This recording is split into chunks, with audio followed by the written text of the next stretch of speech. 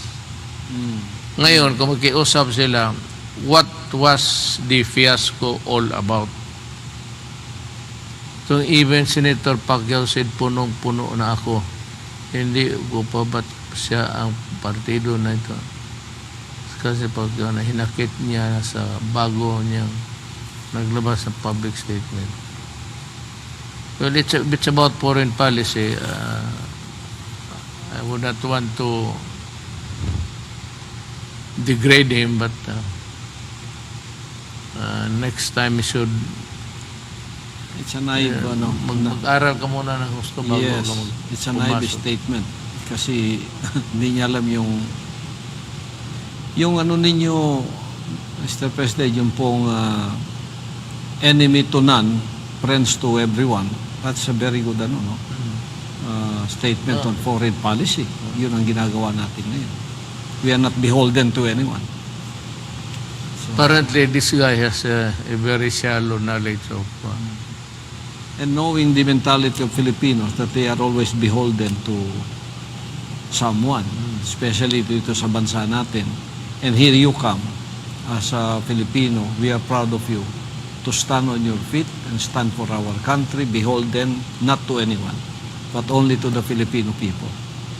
No, but the only thing that came our way was the rifles that I asked, and the 4 trucks that Russia gave. Yung heavy lift na heavy lift na mga trucks. O, yun lang. But the good thing about it is walang condition. Wala. No strings attachment. Just friendship. I would be talaga. telling a lie to the Filipino people if I say there was. Wala talaga. At kung may strings attached, then I would not accept any. Ito ngayong BFA ang problema.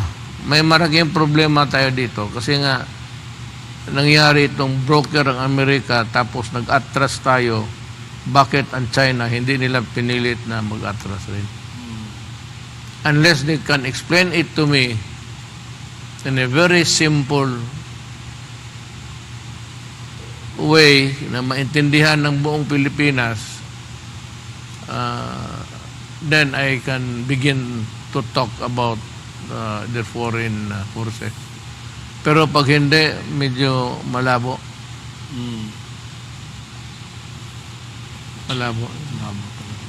Sobra tayong binabastos ng Amerikano talaga. One-sided talaga.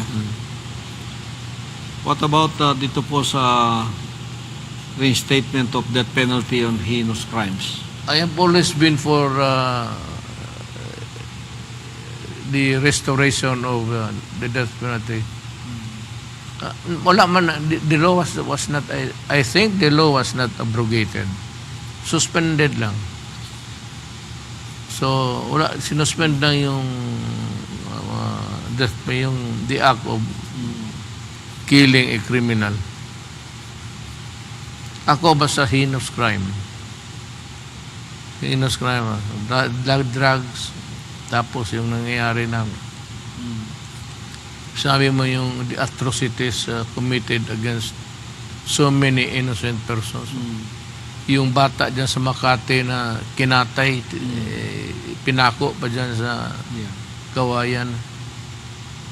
Hindi, kaya ako, yan ang hindi maintindihan ng human rights. Yan ang hindi maintindihan ng human rights. Sabi nila na, huwag mong patayin, demanda mo. Well, kung madala pa. Usually, maglaban yan. Ayaw nila maniwala yan minsan in desperate mag-agaw ng baril. Totoo. In my, siguro sa pagka-mayor ko, 3 beses yung inagawa ng baril. Inagawa ng baril, namatay pa ang pulis. Inawa ka ng baril, tapos patay ang pulis. Akala nila drama yan eh. Well, I am for the restoration of... Even the Bible is clear on that, Mr. President po, no? Yung sinabi ng Word of God. There is a sin unto death. There is a sin not unto death. Pray for them. But there is a sin unto death. May talagang kasalanang ang pataw ay kamatayan. Even the Bible is clear on that. Sa 1 John yan. Kaya ako, tinanong din ako kung payag ako doon as a spiritual person. Kala nila yung sagot ko na no. Pero it's biblical. It's biblical. Na those kind of people, when you let them loose, tulad ngayon, ang problema ng Amerika yan eh, ngayon. They let loose these criminals and what they do to the society. They commit more crimes, more heinous than what they committed before.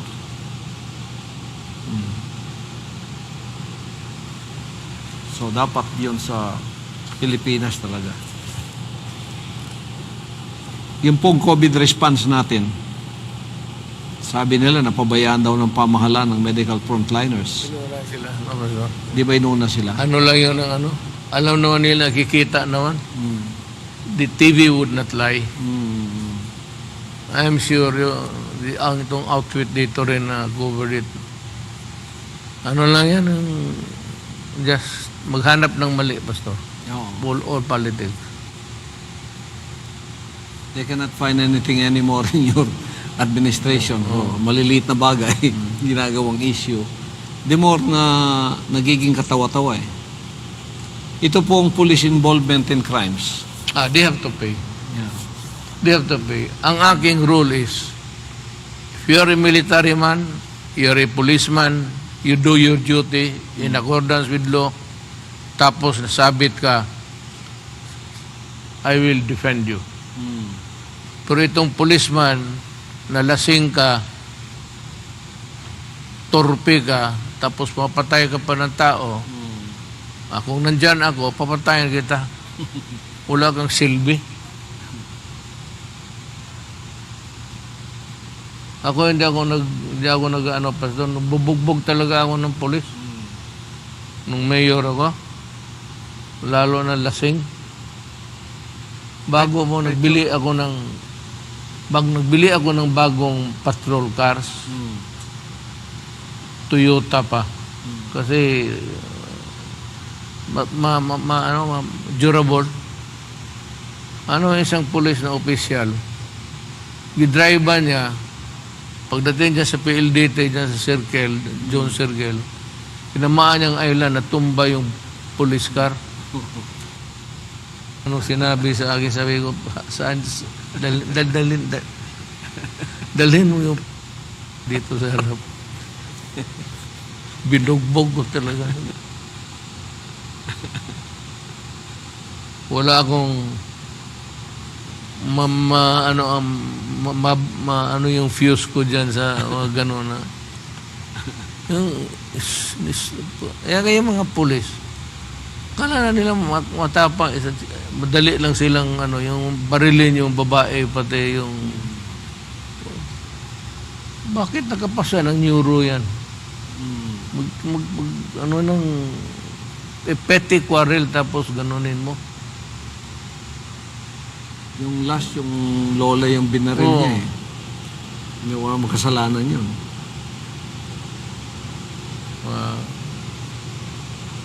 Ayan talaga, walang wasa. Makulong talaga yan. Makulong yan, Pastor, sigurado. I will see to it na makulong. Yun daw, Mr. President po, itong isang issue naman, no? Yung potential successor ninyo. Sa tingin daw ninyo, siya ay may kaya magpatuloy, pagbaba ninyo, nasimulan ninyo mga proyekto, kailangang mahigitan o mapatupad pa yung inyong mga programa. So, ang sinasabi nila, sino yung nasa isip ninyo? Wala, Pastor. Wala pa, no? So, let the time go. Looking at the political horizon, Wala. ikaw, alam mo ba siya? Kaya yung 6 years ninyo kulang. Totoo pa. Yung 6 years na yan, talagang napakakulang. Kasi, the sentiments of the whole Filipino nation is like what I'm telling you now. It's not just from me. Kaya nakita nila yung take-off natin, pag-take-off ng bansa, in your administration. Hindi na maalis yun eh. Naging template na yun. Kaya para bang kulang sa panlasa ang inyong 6 years na alam namin patapos na kayo. Pero parang we are holding back the time. Wag muna. Kasi yung continuity nga ang dapat mangyari. And you have the best people in your cabinet that are doing what you wish them to do for the country. Yun ang hindi nagawa ng iba. So, that sentiment is in the hearts of the Filipino. We are now being proud of our country. Nagiging proud tayo sa bansa natin. I used to go around before the pandemic. Yun palagi ang sentiment. Kaya yung mga OFW, lahat sa buong mundo, they love you because of what they are seeing. Na isang araw, ang isip nila, gaganon na tayo, maging first world country o second world country. Babalik na gani sila. Dito na magtrabaho. Ang kinikita nila doon, makikita nila dito. Sayang inabot tayo ng pandemic, Pastor. Yun nga, Mr. President po, no, yung kung di tayo inabot ng pandemic, ano pa yung magagawa ninyo? Doble pa siguro. Kasi in spite of the pandemic, nagawa na ito. Ang nagawa nyo ngayon. Nakikita natin, di naman maano yun. So yun ang sentiment ngayon. In the political horizon, there is no one talaga. Wala akong nakita na deserving. Siguro kung konti lang nagawa ninyo sa administrasyon niyo, pwede pang tabunan ng ibang issue nila. Pero now, what you have done enormously for the country cannot be hidden.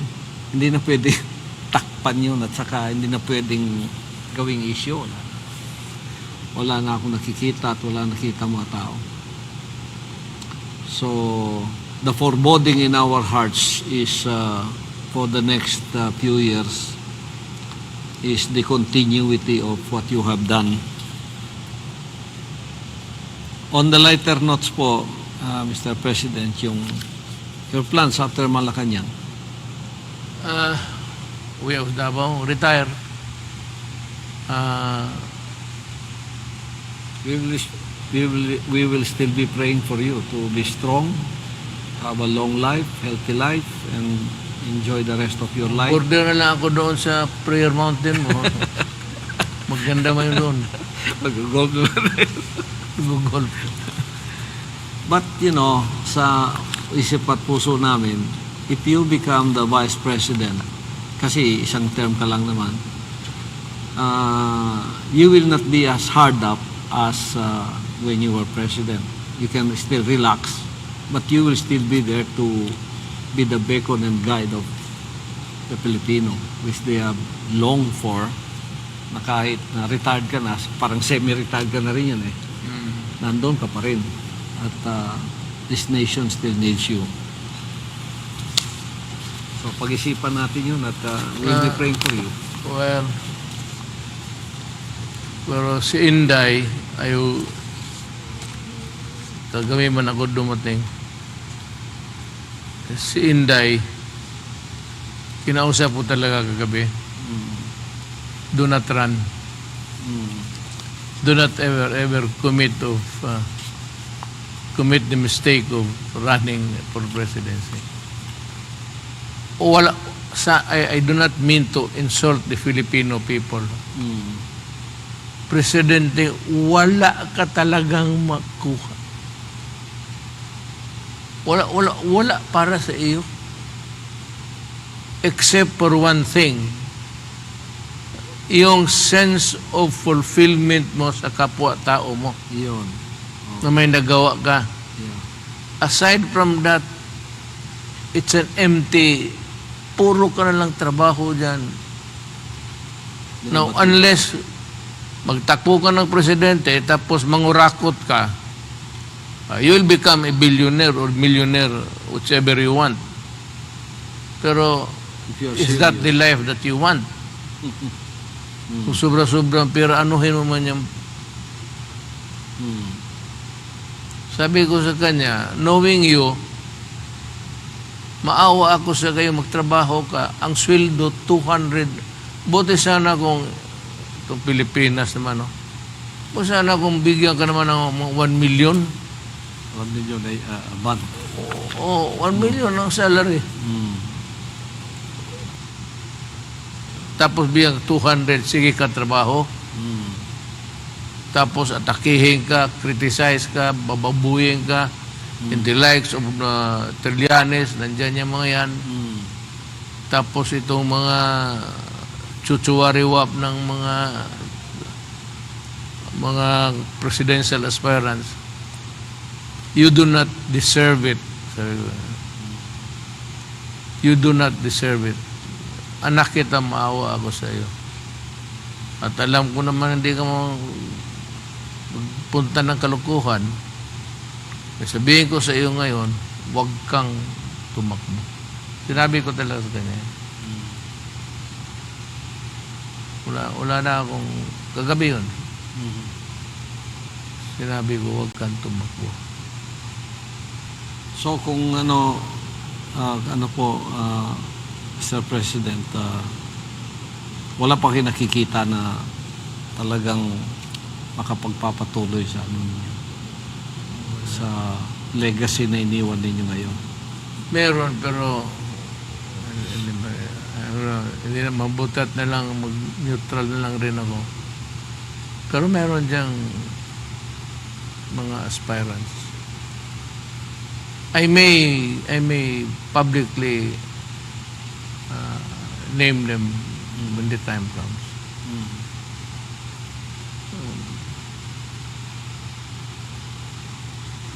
Hindi naman yung kandidato na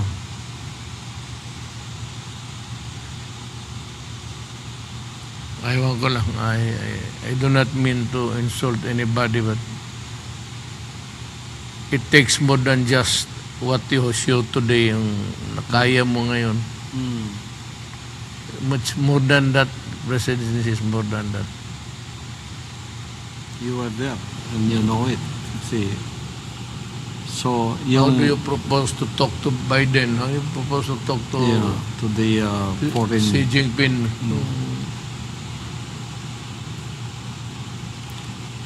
Pero sa survey, anumang klaseng survey, si Inday Sara talaga yung number 1 eh. Gusto ng Alam tao. ko, Pastor, pero Maybe she will be given the capability of the Lord when the time comes na nandoon na siya. Knowing that she has your blood. She has your values. Matuwid din niya si Inday. well, paningin ko, parang ano rin siya.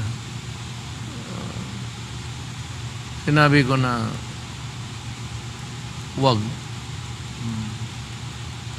Wala ka talagang makuha pero insulto na lang sa ating bayan. Wala ka talagang makuha dyan sa presidente. Pagod lang. Trabaho, pagod. Except one. Meron lang isang reward dyan na at the end of the day, tingin ka sa kwarto mo, tingin ka sa papel na maraming pirmahan, did you say that you have done something for your countrymen? Yun lang. Yun lang yung sense of fulfillment mo dyan. Kung tama na ba yan, kung wala kang pera, tapos karami, naku, mababawi yung, na-i-erase yan minsan yung fervor mo. Itong buhay na ito, eh. Pero kung mangwarta ka, ibang istorya yan. Yun talaga ang yung X-factor ninyo na iba sa tumatakbo, kaya yung iba atat na atat tumakbo because they have a different mentality or different thinking in going to the presidency. Kaya nagpupumilit na pumunta doon. If not for the money, at least for the power. Yes. But look at you. Your sense of responsibility and your sense of yung trabaho mo talagang hinaharap mo. And we've known you for that in the many years you were mayor of Davao City. Your sense of responsibility sa trabaho mo talaga, tutok. Binuhos mo talaga yung buhay mo. That's why the Filipino people, whether you are there or not, will never forget what you have done. So kahit wala kang material, monetary reward in this world, but what you have left us is what matters. That there is a President Rodrigo Roa Duterte that was put to that position and made a difference for our country. I'd like to add something, Pastor. I hope I do not offend you. Alam mo saan ako gustong magtira? Yung bahay na binigay mo. Itong mga Trillanes, akala siguro talaga na yung bahay na binigay mo, sabi mo, pag-retire mo, may matirahan ka. Yun ang sabi sa akin yung gabi na yun na dinala mo ako doon. Yun. Doon siguro ako titira. Makitig masyado yung... Well, I saw your house in yung old house mo. Pag bumabaha, di ba? Naanod pa yung Yung sasakyan mo doon, nakasakay ka pa eh. Saka may rubber boat ka na... I lost the motorcycle there So, sa baha. that is our friendship. Sila naman sinasabi, that's graft. Sabi ko, anong klaseng mga tao to? May puso ba kayo? Our mayor is doing his job and he never think of himself. Who will think for him na may madesente man lang siyang matitirahan? We are blessed. Tsaka ang title niyan nasa sa developer pa. Kaya hindi ko mailagay doon sa yung sa bakit ko ilagay na hindi pa ako nag-retire eh. Ang usapan namin ni pastor, pag-retire ako doon ako titira. Akala siguro nila na nakuha ko yung maganda na bahay dyan sa Arpega, Kurakot. Sabi ko sa kanila, bigay ni pastor yan. And hindi ka naghingi sa... You are not that kind of person na magparamdam, magparinig kung ano. But, we see you. Ako, I see people like you. And out of the gratitude of my heart, I'm really willing to help you to the extent of anything that will make you comfortable in this life. So, yun ang puso ko. At hindi lang ako, marami pa diyan na pero ayaw mo talaga yung ganon na binibigyan ka. Alam ko yun. You are only accepting something that comes from, mostly from me. Yung ganon. Kukunti lang, pastor. Ikaw, si Sammy Oy. Oo. Kasi Sammy Oy, nila akala nila Chinese na iyan, estudyante pa yan, border ng bahay namin sa lunchtime. Classmate ni Bong yan sa kapatid kong bunso. Doon niya kumakain sa bahay. Long before naging politiko ako. And he's been a supporter of you from the beginning. Yan sila Sammy. Yeah, makikita na sa election returns. Andiyan, sinilista eh. Itong mga akala sila lang yung may mga puso na kaibigan na palimbasa sa kanila, puro yun ang isip nila kasi sa presidency. Ngayon nakakita sila ng isang presidente na iba yung takbo ng utak. Tulad sa iyo. You're not really into that, Ako naman, pastor, kung gusto ko lang kung gano'n lang naman ang gusto ko, nag-umpisa na ako nung mayor pa ako. Oh, yeah. That's right. Pero your values can never change. Lalo na ngayon, you are in that age. At ngayon, nung mayor ka, bata ka pa noon eh. Kaya, you are my friend in the political world that I cannot forget because ako, pobre din kami, pero yung tinuro ng mga magulang ko sa akin is really the values of what I have now in the kingdom. Lalo na sa material, sa pera, na you be honest with what you have. And the Lord will bless you. And I think you are more than blessed. You will be written in the annals of Philippine history. Para sa akin, Mayor, hindi kita binubola. Kasi even in our private conversation, I'm telling you this without anyone hearing about it. You are a Philippine hero. Heroic lahat yung ginawa mo. Binangga mo lahat ang problema ng bayan na hindi kayang banggay ng iba because they were just pleasing the people or the people that they can get favor of. Pero sa iyo, you're different. You're a different you are made differently by God for that purpose. So, one thing I appreciate about your parents, Nanay Suling, your father, of what they have instilled in you, even in your young life, until you were propelled to be the president of this country, and you made a big difference since Jose Rizal. Si Rizal made a difference in our country from the foreigners. Pero yung nagawa niya, maliit lang yon sa nagawa mo ngayon for these modern times, for the Filipino nation. Kaya para sa akin, 6 years is maliit talaga. Pero I don't want you to suffer more because of, pero naharap mo na nakaya mo talaga nabangga mo talaga yung mga higante. You're like David who has slain all of these giants that take us back to undeveloped status. Oh, may kasabi nga, to repeat, my greatest achievement if somebody would destroy the tentacles of the oligarchs in this country. Stop short naman.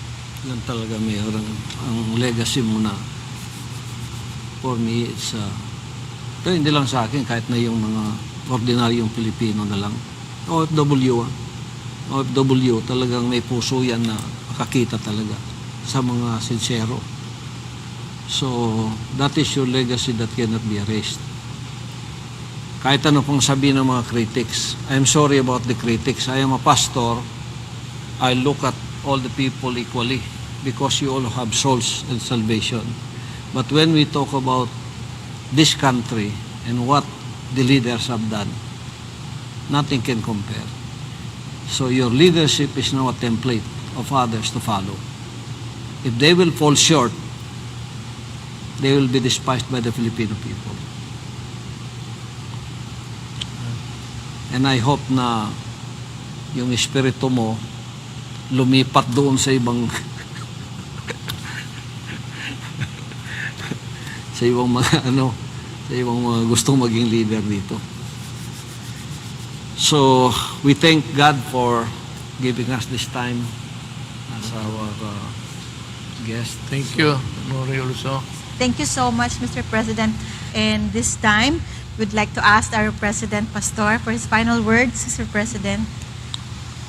Well, I am extremely happy again, as I am always whenever I made a guest here. I can talk freely and nawala yung meron akong konting hindi ako mahiya. It's a frank discussion, and as a matter of fact, our talk just now, well, I never really for a moment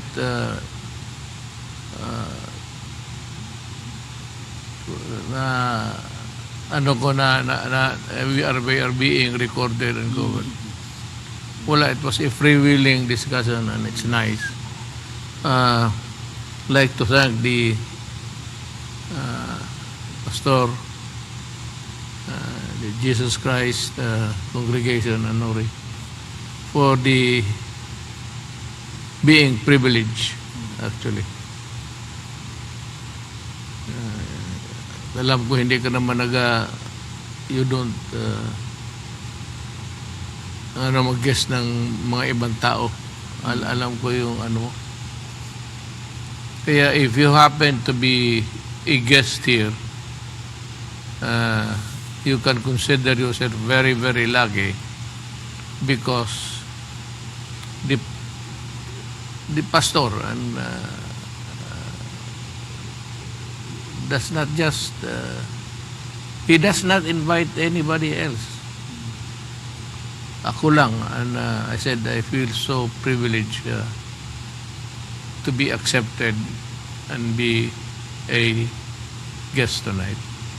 Thank you very much, Pastor Nori, and the rest of you guys. Maraming salamat. Thank you so much, Mr. President, for taking the time to be with us here on SMNI. Pastor, for your message and for your prayer, Pastor. Equally, nagpapasalamat po kami, mahal na Pangulo, dahil sa pinaboran ninyo ang aming imbitasyon na makapiling kayo dito at masabi natin sa taong bayan kung ano yung mga nasa puso ninyo at sa mga nagawa ng inyong administrasyon sa loob ng wala pang 6 na taon, which is a legacy that cannot be erased. For us, you are a hero. You are a Filipino hero na paminsan-minsan lang siguro na ibibigay ng amang makapangyarihan dito sa mundo.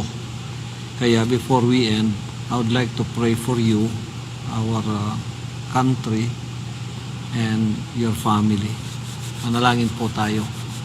Dakilang Ama, salamat po sa pagkakataong binigay ninyo sa amin na ang aming mahal na Pangulong Rodrigo Duterte ay bumisitang muli at nakipag-usap po sa amin, sa inyong bansa, at sa lahat po ng paggamit ninyo sa Kanya. Ginamit ninyo lakas ng Kanyang katawan, lakas ng pag-iisip, binigyan ninyo siya ng katalinuhan upang ang bansang ito ay mabigyan ng landas na maganda at naipamalas po niya sa kanyang administrasyon na wala pang 6 na taon tinatamasa ng bansang Pilipinas ang kagandahan ng kanyang nagawa na pinakikinabangan ng buong bansang Pilipino. Salamat po Ama na binigay ninyo sa amin sa pagkakataong ganito na ginamit ninyo ang kanyang buhay mula pa ng mayor siya hanggang ngayon na naging presidente at pangulo siya ng bansa. Walang iniisip kundi ang kabutihan naming mga Pilipino. You have given us a legacy of a president that will not be erased in our memory nor in the history of our country. For that, Father, we are full of gratitude and thanksgiving to you that you have gifted us a leadership in the person of our beloved President.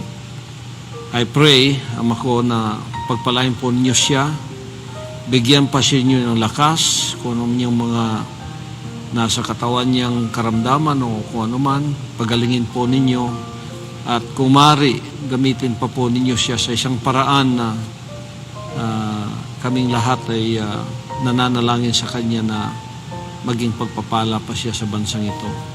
Salamat po sa lahat ng pagkakataong ito na binigay ninyo upang kami ay makipagpulong sa inyo at sa inyong bansa. Salamat po sa lahat ng ito. Pagpalain din yung kanyang pamilya, ang lahat ng kanyang tinatangkilik, mga mahal sa buhay, mga apo niya, mga anak niya at lahat ng mga mahal niya sa buhay. Salamat po sa gabing ito. Pagpalain po ninyo ang bansang Pilipinas muli at pagpalain po ninyo ang aming Pangulo, ang aming mahal na Pangulong President Rodrigo Roa Duterte. Sa inyo pong dakilang pangalan, amin itong binabalik ang kapurihan. Amen and amen.